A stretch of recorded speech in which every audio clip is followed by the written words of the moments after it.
গান গাওয়ার অধিকার, এই কথা বলার অধিকার, এই মত প্রকাশের অধিকার, এই লেখালেখির অধিকার, এই গান গাওয়ার অধিকার, এই গান গাওয়ার অধিকার।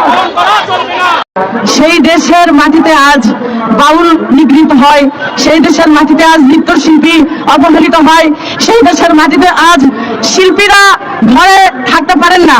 আজকে এর থেকে লজ্জাজনক বিষয় আমাদের জন্য আর কিছু হতে পারে না। এবার রাতেই মশাল জ্বালিয়ে নেমে পড়েছে বাউল সমর্থকরা। রাতের মধ্যে আবুল সরকারকে মুক্তি দিতে হবে। এবার কিন্তু কঠিনভাবে ক্ষেপে গিয়েছে যারা বাউলকে সমর্থন করে। সম্মানিত দর্শক শ্রোতা, আজকে আপনাদের মাঝে কয়েকটা ইন্টারেস্টিং ভিডিও দেখাবো। সম্মানিত দর্শক শ্রোতা, আপনারা জানেন যে বাউল আবুল সরকার কিন্তু গ্রেফতার হয়েছে। সম্মানিত দর্শক, এবার কিন্তু বাউল আবুল সরকারকে নিয়ে কিন্তু যারা বাউলকে সাপোর্ট করে, বাউল যারা বিশ্বাস করে, তারা কিন্তু কঠিনভাবে ক্ষেপে গিয়েছে। রাতের মধ্যেই তারা মাঠে নেমেছে যাতে বাউল আবুল সরকারকে মুক্তি দেয়া হয়। সম্মানিত দর্শক, আমি বেশি কথা না বলে কয়েকটা ভিডিও দেখামু যে তারা যে কথাগুলা বলতেছে আদৌ কি বাউল আবুল সরকার কি মুক্তি পাবে। সম্মানিত দর্শক, আজকের ভিডিওগুলো অত্যন্ত গুরুত্বপূর্ণ। আপনারা সম্পূর্ণ তাদের কথাগুলা শুনে আপনাদের মূল্যবান মন্তব্য দর্শক কমেন্ট বক্সে কমেন্ট করে জানিয়ে যাবেন। এই ভিডিওটা যারা বাউল সমর্থক আছে তারাও দেখবে, যারা বাউলকে সাপোর্ট করে না তারাও দেখবে। সম্মানিত দর্শক, আপনারা কিভাবে নেবেন এই বিষয়টা অবশ্যই কমেন্টে জানিয়ে যাবেন যে বাউল আবুল সরকার কি মুক্তি পাবে কিনা, নাকি বাউল আবুল সরকারের ফাঁসি চান, সেটা আপনারা ভিডিও দেখে কমেন্ট করে কমেন্ট বক্সে জানিয়ে যাবেন। সম্মানিত দর্শক, আমি আর বেশি কথা না বলে কয়েকটা গুরুত্বপূর্ণ ভিডিও দেখাচ্ছি আপনাদেরকে। 30 লক্ষ শহীদের রক্তের বিনিময়ে অর্জিত যে স্বাধীনতা, সেই স্বাধীনতা একটি অসাম্প্রদায়িক বাংলাদেশের স্বাধীনতা। সেই স্বাধীনতা সকল ধর্ম বর্ণ পেশার মানুষের সহমর্মী হয়ে, সহযোগী হয়ে, একে অপরের হাতে হাত ধরে, কাঁধে কাঁধ রেখে একসঙ্গে মিলেমিশে ভালোবেসে সেই বাংলাদেশে থাকার, সেই বাংলাদেশের কথা। কিন্তু আজকে সেই বাংলাদেশ খন্ড খন্ড বিচ্ছিন্ন হয়ে যাচ্ছে। সেইটার কি কারণ আপনারা সকলে জানেন। এক একটি মানুষের এক একটি মতামত থাকতেই পারে, কারো লোভ থাকতে পারে, কারো লালসা থাকতে পারে, কারো আকাঙ্ক্ষা থাকতে পারে, কারো একটি বিশেষ ইচ্ছা থাকতে পারে। কিন্তু আপনি আপনার ইচ্ছাটিকে অপরের উপরে চাপিয়ে দেওয়ার চেষ্টা করবেন না। আমার এই দেশের মানুষ মূলত ভাবের মানুষ।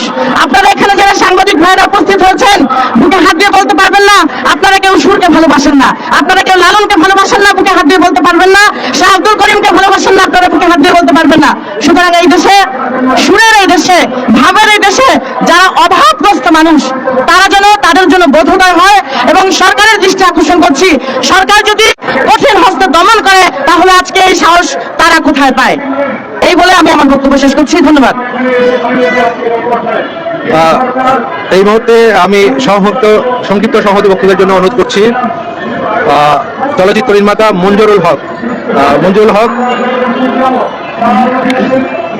উপস্থিত সমাবেশ, আমরা দেখতে পাচ্ছি গত 5 আগস্টের পর থেকে লাগাতার ভাবে একের পর এক মাজার ভাঙা হচ্ছে, বাউল ফকির সন্ন্যাসী তরিকতপন্থী মানুষদের উপর আক্রমণ করা হচ্ছে, কবর থেকে লাশ তুলে পুড়িয়ে দেওয়া হচ্ছে, নানান বাউল ফকিরদের উপর মামলা করা হচ্ছে, হামলা করা হচ্ছে।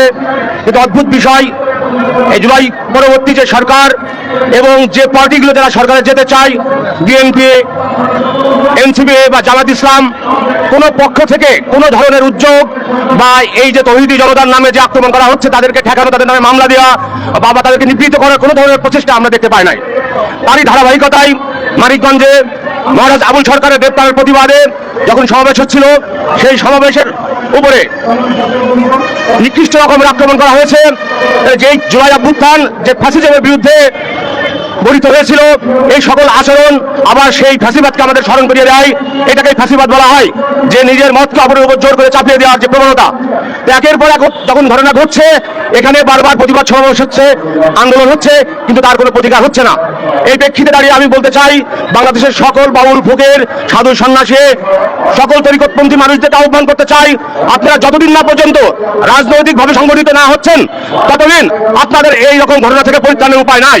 আপনারা যদি মনে করেন যে আওয়ামী লীগ, বিএনপি, জাতীয় পার্টি, জামাত বা এনসিপির মতো রাজনৈতিক দল যাদের উদ্দেশ্য থাকে রাষ্ট্র ক্ষমতা দখল করার, রাষ্ট্র সম্পদ লুটপাট করার, তারা বাংলাদেশের ভাবুকদের, বাংলাদেশের তরিকতপন্থীদের স্বার্থ সংরক্ষণ করবে এবং বাংলাদেশের তরিকতপন্থীদের নিজস্ব রাজনীতি, সেই রাজনীতিকে সাপোর্ট করবে, এটা মনে করার কোনো কারণ নেই। তাই এই সমাবেশ থেকে আমি আহ্বান জানাই বাংলাদেশের সকল তরিকতপন্থী মানুষদের যে আপনারা নিজস্ব রাজনৈতিক শক্তি গড়ে তুলুন। তার প্রেক্ষিতে এই বাংলায় আমাদের যে হক, এই বাংলার ভাবুকদের যে হক, সেই হক আদায়ের জন্য ঐক্যবদ্ধ হন। আপনাদের সবাইকে ধন্যবাদ, ভালো থাকবেন।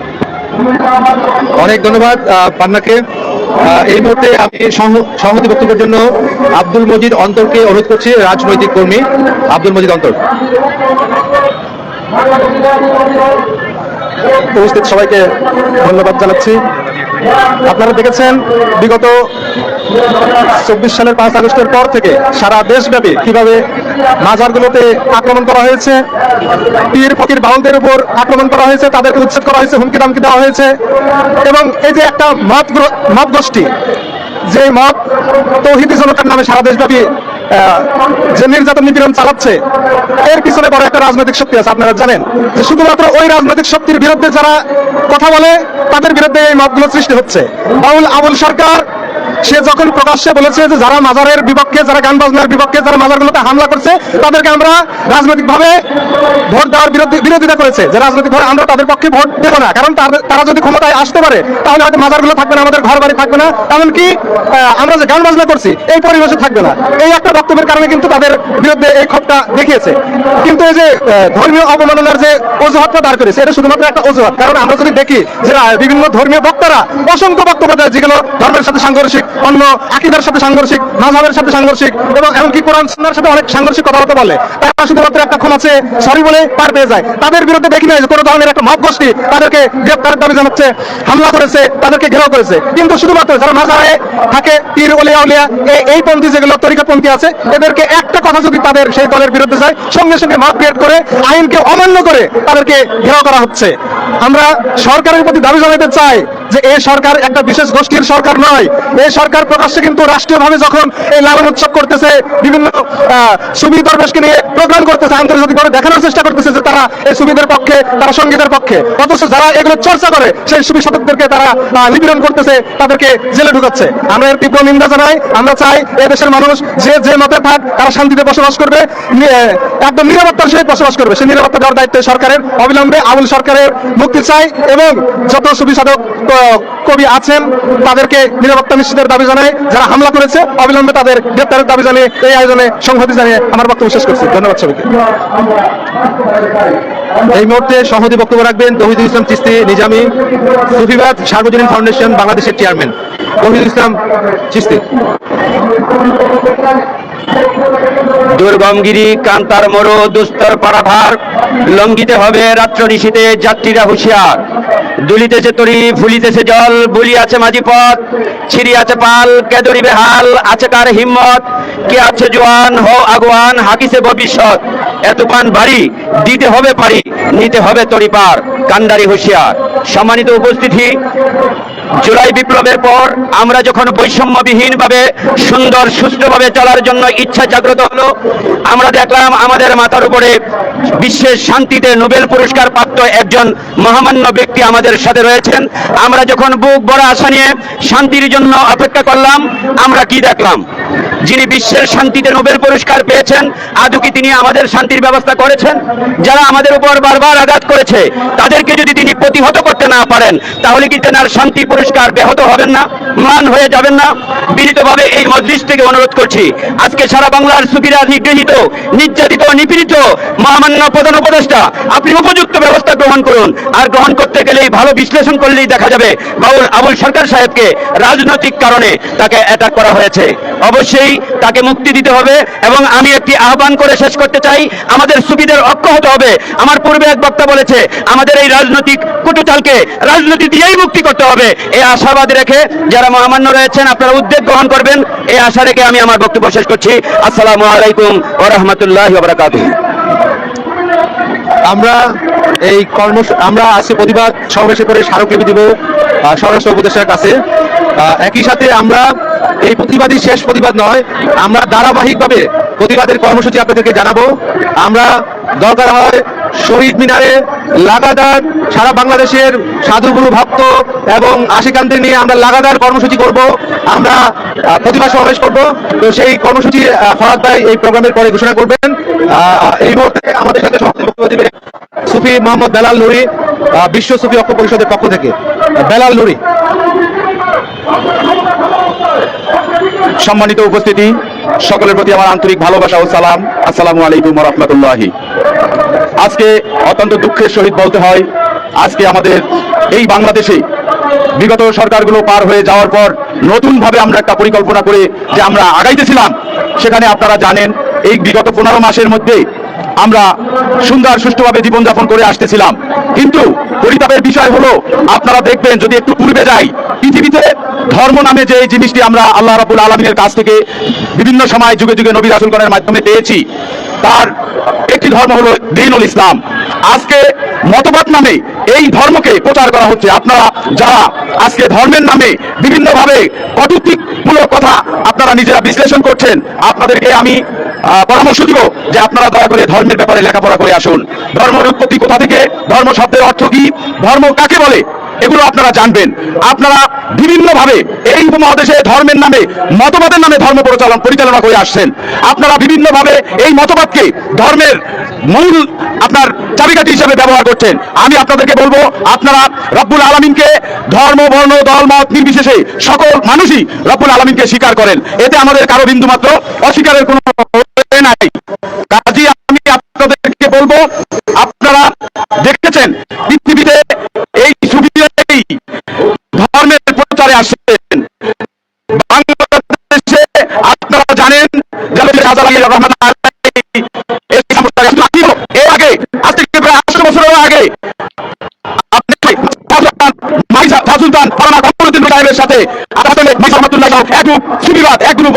ইসলাম নিয়ে আসেন। আপনারা জানেন শুধু শাহজালাল রহমাতুল্লাহ আলাই, কিন্তু না, শাহজালাল রহমাতুল্লাহ আলাইয়ের আগেও এই দেশে সুফিবাদরা ইসলাম নিয়ে আসছেন। আমরা তারই ধারাবাহিকতায় প্রকৃত ধর্ম অনুসারী যারা আমরা মাজার, খানকা, দরগা এবং সর্বোপরি সুফিবাদে বিশ্বাসী ধর্মপ্রাণ মুসলমানরা এই প্রকৃত ধর্ম চর্চা করে আসছি। আপনারা মতবাদের নামে বিভিন্ন জায়গায় ইসলাম চর্চার নামে অন ইসলাম এবং যার যার মতবাদ প্রচার করে আসছেন। আমি আপনাদেরকে আহ্বান করব, আমাদের আজকে মূল উদ্দেশ্য আপনারা জানেন, মহারাজ আবুল সরকার সাহেব, আমি বলবো যেই কথাটা এখন পর্যন্ত আপনারা কেউ স্বীকার করতে পারছেন না, আমি বলবো উনি একটা মিথ্যা মামলায় আজকে কারাবন্দী হয়েছে। এই মামলাটায় উনি যেই কথা বলেছেন, এই কথায় কোনোদিনও ধর্ম অবমাননা হয় না, আল্লাহ তাআলার সাথে কোনোদিনও এটা কটূক্তিমূলক বাক্য হয় না। আপনারা দেখেছেন কোরআনকে নিয়ে এই দেশের দেশ বরেণ্য আলেম ওলামাগণ বলেছেন যে এই কোরআন তো কিছু না। এই 5 ওয়াক্ত নামাজ আপনারা কোথায় পেলেন? কোরআনে তো 5 ওয়াক্ত নামাজের কথা নাই, রোজা 30টা রোজার কথা নাই। এগুলো কি ধর্ম অবমাননা হয় না? আপনারা আপনাদের মতবাদকে প্রসারিত করছেন। কিন্তু আমরা বলতে চাই, আমার প্রথম কথা, আপনার বাউল শিল্পী মহারাজ আবুল সরকারকে অনতিবিলম্বে নিঃশর্তে মুক্তি দিতে হবে এবং এই মিথ্যা মামলা প্রত্যাহার করতে হবে। এবং সাথে সাথে আমি আরো আহ্বান জানাই সরকারকে, এই মামলা যারা করেছেন তারা অন্যায়ভাবে এই বাউল সরকার আবুল সরকারের প্রতি জুলুম করে মামলা করেছেন। এই মামলা যারা করেছেন তাদের বিরুদ্ধে আইনানুগ ব্যবস্থা আপনাকে গ্রহণ করতে হবে। আর আমরা যাতে সুফিবাদের যারা আছি, সকল বাংলাদেশের সকল সুফিবাদপন্থী অনুসারীদের আহ্বান করবো, আমরা একটা প্ল্যাটফর্মে না আসা পর্যন্ত আমরা কিন্তু এই বিজয় ছিনিয়ে আনতে পারবো না। আমাদের সাথে আল্লাহ পাকের সাহায্য আছে। আপনারা সবাই, আমরা একটা তরিকতের নেতৃত্বে আমাদের ইনশাআল্লাহ কেউ আঘাত করতে পারবে না।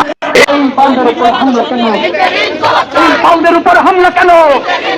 এই আবুল সরকার গ্রেফতার কেন? এই মহারাজ গ্রেফতার কেন?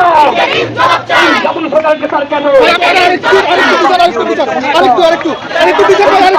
চমৎকার! সন্ত্রাসীদের পাহারাদার, এই উগ্রবাদের পাহারাদার, এই সাম্প্রদায়িক আন্দোলন, এই সাম্প্রদায়িক আন্দোলন, এই মুখে দাঁড়াও জনগণ, এই সাম্প্রদায়িক নিপীড়ন, এই সাম্প্রদায়িক বিভাজন, ভয়ে ভয়ে বিভাজন, ভয়ে ভয়ে বিভাজন, এই সাম্প্রদায়িক নিপীড়ন, এই সাম্প্রদায়িক নিপীড়ন, এই মুক্তিযুদ্ধ হারেনি, মুক্তিযুদ্ধ হারেনি, মুক্তিযুদ্ধ হারেনি, হারবে না, হারবে না, হারবে না, যাবে ফাঁসিবাদ, যাবে ফাঁসিবাদ, যাবে জঙ্গিবাদ, যাবে উগ্রবাদ, হারেনি, হারেনি।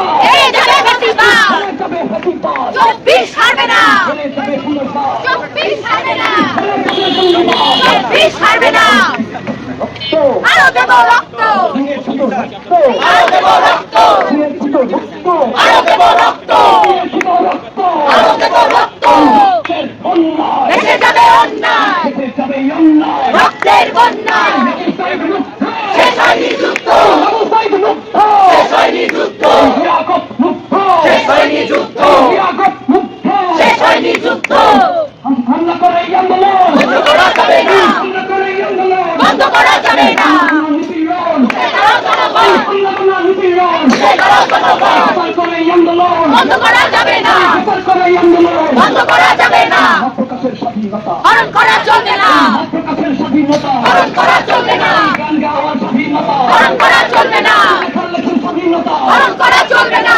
প্রকাশের স্বাধীনতা হরণ করা চলবে না আমাদের স্বাধীনতা হরণ করা চলবে না জাতীয় সরকারকে স্যার কেন ইন্টারিম জবাব চাই মহারাজকে স্যার কেন ইন্টারিম জবাব চাই মহারাজকে স্যার কেন ইন্টারিম জবাব চাই আমাদের উপর হামলা কেন ইন্টারিম জবাব চাই অবিলম্বে সন্ত্রাসীদের করো বিচার করো অবিলম্বে সন্ত্রাসীদের গ্রেফতার করো বিচার করো মৌলবাদী সন্ত্রাসীদের গ্রেফতার করো বিচার করো মৌলবাদী সন্ত্রাসীদের গ্রেফতার করো বিচার করো ইউনুস চমৎকার সন্ত্রাসীদের পাহারাদার ইউনুস চমৎকার মৌলবাদের পাহারাদার সাম্প্রদায়িকতার পাহারাদার ইউনুস চমৎকার উগ্রবাদের পাহারাদার ইউনুস চমৎকার সন্ত্রাসবাদের পাহারাদার ইউনুস চমৎকার মৌলবাদের পাহারাদার ইউনুস চমৎকার উগ্রবাদের পাহারাদার ইউনুস চমৎকার সন্ত্রাসীদের পাহারাদার ইউনুস চমৎকার আবুল সরকারকে স্যার কেন ইন্টারিম জবাব চাই আবুল সরকারকে স্যার কেন ইন্টারিম জবাব চাই আবুল সরকারকে স্যার কেন ইন্টারিম জবাব চাই আমাদের উপর হামলা কেন ইন্টারিম জবাব চাই এই হাত পাউল মারে সেই হাত ভেঙে দাও এই হাত ভেঙে দাও সেই হাত পাউল মারে এই হাত পাউল মারে সেই হাত ভেঙে দাও এই হাত পাউল মারে সেই হাত ভেঙে দাও এই হাত পাগল মারে সেই হাত ভেঙে দাও মৌলবাদের বিষ ভেঙে দাও গুড়িয়ে দাও গুড়িয়ে দাও গুড়িয়ে দাও মৌলবাদের বিষ দাও গণতান্ত্রিক ছাত্র জোট আন্দোলনের লড়াকু জোট আন্দোলনের লড়াকু জোট গণতান্ত্রিক ছাত্র জোট দুনিয়ার মুক্ত এক হও লড়াই করো লড়াই করে দুনিয়ার মুক্ত মৌলবাদের কালো দাও ভেঙে দাও গুড়িয়ে দাও মৌলবাদের বিষ দাও ভেঙে দাও গুড়িয়ে দাও সেই হাত পাউল মারে সেই হাত ভেঙে দাও সেই হাত পাগল মারে সেই হাত ভেঙে দাও সেই হাত ভেঙে দাও সেই হাত পাউল মারে আবুল সরকারকে স্যার কেন সম্মানিত দর্শক, এই যে তাদের কথাগুলা শুনেছেন, তাদের কথাগুলা কতটুকু ভালো লেগেছে অবশ্যই আপনাদের মূল্যবান মন্তব্য দর্শক কমেন্ট বক্সে কমেন্ট করে জানিয়ে যাবেন। ভিডিওটা সর্বোচ্চ পরিমাণ শেয়ার করে সবাইকে দেখার সুযোগ করে দেবেন। সম্মানিত দর্শক, অবশ্যই আপনারা কমেন্টে একটা কথা লিখে যাবেন, বাউল আবুল সরকারের মুক্তি চান নাকি ফাঁসি চান, সেটা আপনারা কমেন্ট বক্সে কমেন্ট করে জানিয়ে যাবেন। এই ভিডিও থেকে আমি বিদায় নিতে যাচ্ছি। পরবর্তী কোনো একটা ভিডিওতে আপনাদের সাথে দেখা হবে। সে পর্যন্ত সবাই ভালো থাকবেন, সুস্থ থাকবেন। আসসালামু আলাইকুম।